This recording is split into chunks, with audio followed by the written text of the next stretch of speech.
Let's take you to the Middle East now, as the Hamas senior figure, the group's political leader, Ismail Haniyeh, will be buried in Qatar. We can take you to these live images that we're getting from Doha. The burial is expected to take place. Haniyeh was killed after attending the inauguration of Iran's new president in Tehran.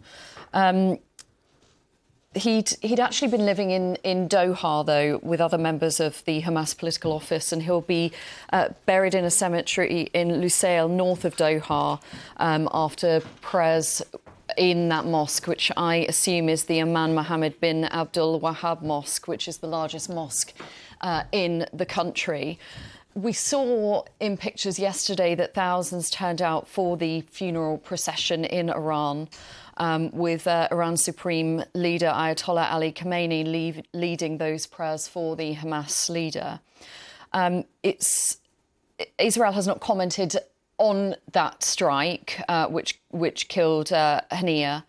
But we heard Benjamin Netanyahu, Israel's prime minister, of course, saying his country had delivered crushing blows to its enemies in recent days. Hamas has said that the death of Haniyeh will have major repercussions. On that, let's bring in our Middle East correspondent, Yolande Knell, who's in Jerusalem. So, Yolande, as we're looking at those pictures from Qatar that we're getting coming in live, tell us more about what we are hearing about those potential repercussions.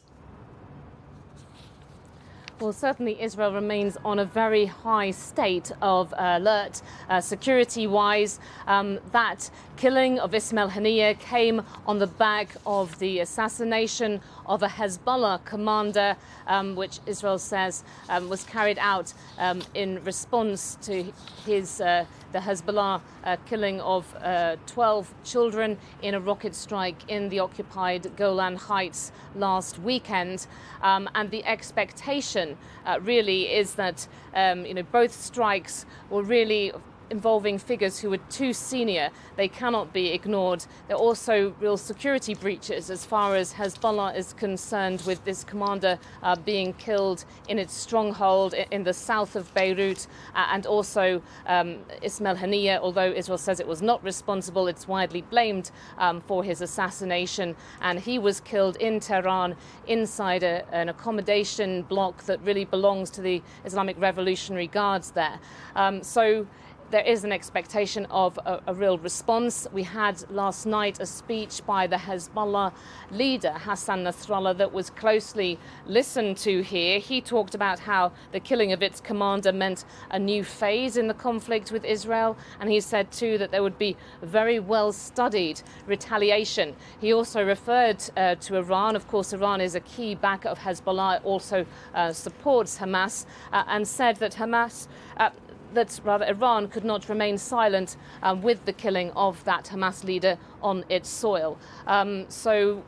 What we've seen going into both the main Israeli and Lebanese airports, a number of flights being cancelled or delayed.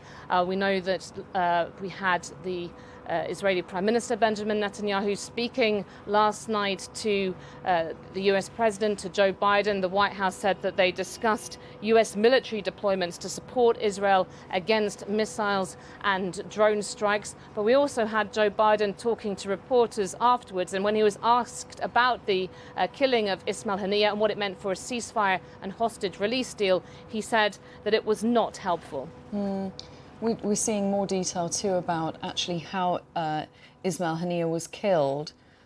What do you think that tells us about Israel's, if it was indeed Israel's capabilities? The indications, according to reports, after there were initial reports that this was some kind of an airstrike, perhaps even one involving a rocket launch nearby, that the latest reports, including in the New York Times, quoting well-placed security officials including in Iran, speaking anonymously, suggest that actually a bomb had been planted in that accommodation, which appears to have been used routinely by Ismail Haniyeh on his trips to Tehran.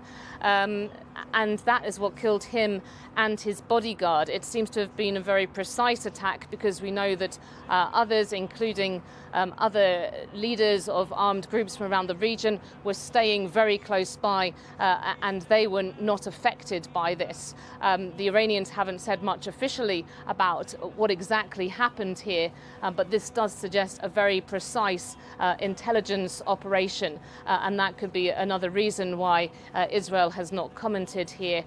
It did say that it had not carried out, through the military spokesman, any additional airstrikes beyond those which it had already taken responsibility for in the region in recent days.